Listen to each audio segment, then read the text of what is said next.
Big set pieces, lots of extras and flashy costumes. Today we're talking about musicals.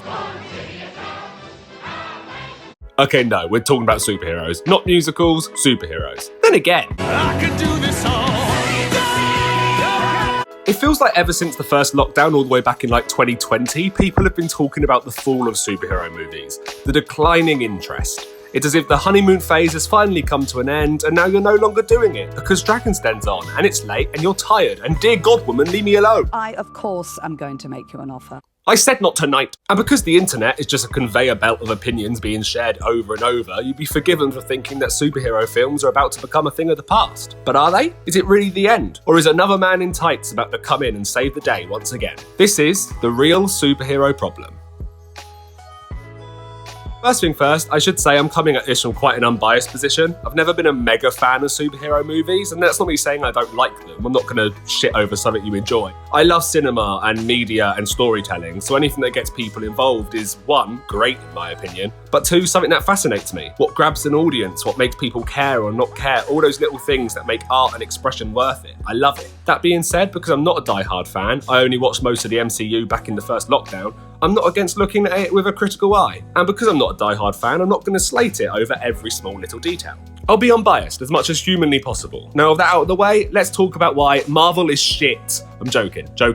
We're going to focus a lot on the MCU in this video, but other films such as the DC Universe and this work of art will get a look in as we go along. It's fair to say that when Iron Man first came back in 2008, no one quite knew just how it would go on to transform the cinema landscape. Movie universes weren't really a thing before this. We had franchises, obviously. Hollywood have always creamed themselves over the idea of a sequel. But a massive universe connecting films just wasn't a thing that studios were doing. And honestly, if Iron Man had flopped, then it may never have become such a common thing like it is today. But Iron Man didn't flop. It did very, very well. And looking back, it's easy to see why. The first Iron Man is great. It's got a good cast, it's well shot, the script, for the most part, is pretty solid, and Robert Downey Jr. just oozes charisma. He draws you in and is irresistible to watch. I think the first half of this film is one of the best things Marvel has ever given us. I'll talk more about this later, because honestly, it's really good stuff. Over the next 4 years, we'll be introduced to other characters within the world, including Captain America and MC Hammer, all building up towards a cinematic event that would either make or break the new model of movie making. This was the Avengers, or Marvel Avengers Assemble if you live in the UK like me, and again, it did quite well at the box office. The MCU was officially the craze. This was it. It was here and here to stay. And it was going to grow. Bigger films, bigger stars, a few awful films to keep it grounded. God, I hate Thor 2. I will never forgive my partner for making me watch that. But it was going to grow and grow. There was no stopping it. All journeying towards a two-part cinematic spectacle, tying together 11 years worth of films and closing an era known as the Infinity Saga. Right, let's get this out of the way. I love Infinity War. I think it's a brilliant blockbuster. I don't love Endgame. It's a contrived mess in places and it annoys me. And now I know that's upset a lot of people and I'm fine with that. Who needs friends? I've got bills to worry about. Your feelings mean nothing to me. Please subscribe to the channel. But controversial opinions aside, these films were mega successful and Endgame was the highest grossing film of all time for a while before James Cameron got jealous and re-released Avatar. It brought the whole Infinity Saga together and paid off storylines that were 10 plus years in the making. With no end credit scene, it really felt like the end of something. This was the final, and although we knew the MCU would continue, it was going to be different. This era was over and we were moving forward and it would be fresh, a new exciting direction for the franchise. And then we got this. Insane Marco Polo's. Oh. Now, I'm not saying Far From Home is bad. It's fine. Pretty inoffensive, but it's just meh. It is just the same as what's come before it. It fits neatly in with everything else. And if you took out the Tony Stark morning, it could be in phase 2 and no one would bat an eyelid. And that's kind of how I describe most of the films since Endgame. They're just a thing. They seem unimportant and as if they're desperate to capture the mania of the Infinity Saga rather than slowly build up to it. To put it in TV terms, and we'll be talking about the Disney Plus shows in a bit because wow, there's a lot to talk about. It should probably be a video in itself. But the Multiverse Saga feels like episode 288 rather than episode 1 of a new season of telly. It's not a new meal, just a burp that tastes like yesterday's lunch. And honestly, I think they kind of know this because God, it's as desperate to be liked as I was at 16.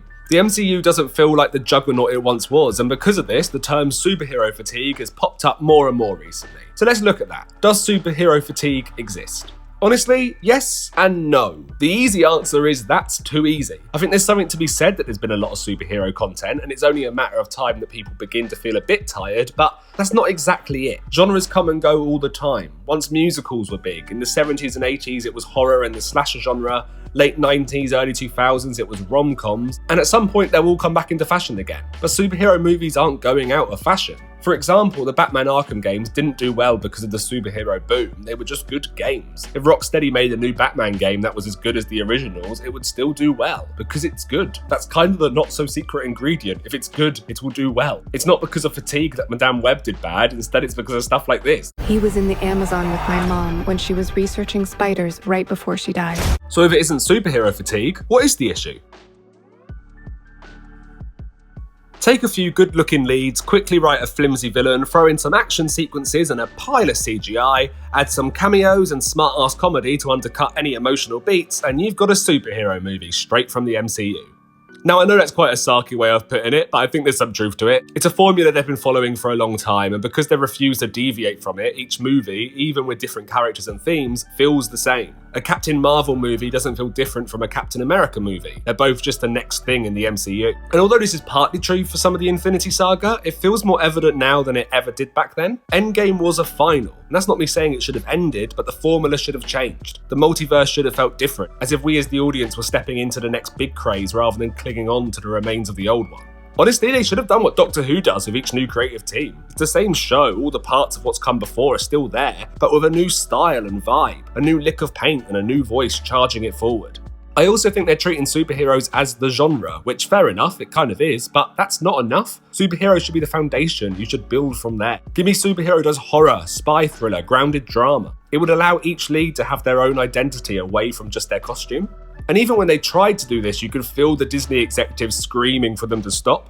Doctor Strange 2, Mild-Mannered Madness, should have gone so much harder than it did, but Disney was afraid, so the film is afraid. You can feel itself holding back, refusing to be what it wants to be. And Shang-Chi was the same. It very quickly backtracked away from being a martial arts film to become the CGI slot we've grown accustomed to. And I think this is why films like Joker, the first one, we'll talk about the sequel in a different video because my god do I have opinions, subscribe for that rant, but the first one did well. Same with the Batman, because the first Joker, like it or not, was something that we weren't used to in the superhero genre. It took Scorsese films and blended them with the DC comics. The Batman took the darkness of the DC universe and made it a detective noir. Into the Spider-Verse doesn't just work because it's good, and it's really bloody good by the way, bloody hell, but because it embraces the medium. This is superhero comics in the modern world of animation, and it refuses to be anything less. All the while, the MCU is just that, the MCU, stuck in the same place as it was in 2018. Just instead of just films now, they also make TV. Speaking of which, I love telly. I adore it. I love the fact we get longer to explore character arcs, and the extra time means we can explore certain storylines and themes that would be cut from a 2-hour watch time. Whenever I'm writing, I usually find myself falling into a TV format, and for some reason, a 2.5-hour film can be daunting, but a 10-part series is easy. I don't know why, but my brain just likes it. So when the MCU announced they were moving on to TV shows, I was really excited. I couldn't wait to see what Marvel telly looked like. However, within a few episodes, it became incredibly apparent Marvel TV was just a Marvel film, badly cut into parts. Now, just to say, I am yet to watch the new Daredevil series. I have been burnt too many times before, and I am waiting to hear if they stick the landing before committing to another Marvel show. What I've heard so far is that it's really good, so good for them, but I'm waiting. Life is too short, and Marvel are too eager to hurt me, so we'll have to wait and see. But looking at the other MCU shows, and there's been a lot of them, I don't think there's one I can say I actually enjoyed from beginning to end. Wandavision started strong. Those first few episodes were really something you wouldn't see in the films. It set up a mystery and played into this style of TV, and it told its story in an episodic format, using the medium of different sitcoms to help it stand out from its previous films. And then this episode happened, and the cracks began to show, and it continued, speeding ahead to one of the most disappointing finals I've seen in years. Falcon and the Winter Soldier was even worse, a painfully limp piece of TV, terrified to be anything but setup. Really, looking back, it's kinda just an extra long trailer for Captain America. It knows it can't take big swings because it would ruin what's to come in the multiverse saga, so it just doesn't.